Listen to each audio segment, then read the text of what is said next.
কলকাতায় চিকিৎসককে ধর্ষণ ও হত্যার প্রতিবাদে ঢাকা বিশ্ববিদ্যালয়ে বিক্ষোভ মিছিল সমাবেশ করেছে বৈষম্য বিরোধী ছাত্র আন্দোলন। রাতে ঢাকা বিশ্ববিদ্যালয়ের রাজু ভাস্কর্যের সামনে বিক্ষোভ সমাবেশ করে শিক্ষার্থীরা।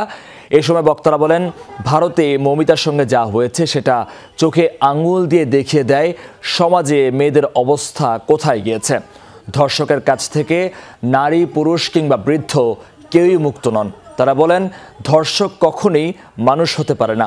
এ সময় তারা ভারতের আন্দোলনকারীদের সাথে সংহতি প্রকাশ করেন। সমাবেশ শেষে বিক্ষোভ মিছিল বিসি ভবন, শহীদ মিনার হয়ে আবারও রাজু ভাস্কর্যের সামনে গিয়ে শেষ হয়। কর্মসূচি শেষে মৌমিতার শোকে 1 মিনিট নীরবতা পালন করেন শিক্ষার্থীরা।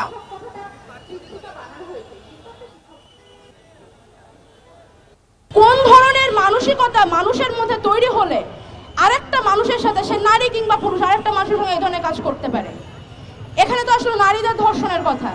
আপনারা নিজেদের এরিয়াতে, নিজেদের পেরিফেরিতে, নিজেদের বন্ধুদের জিজ্ঞেস করবেন, ছোট ভাইদের জিজ্ঞেস করবেন, তারা জীবনে কতবার ব্যাড টাচের শিকার হয়েছে।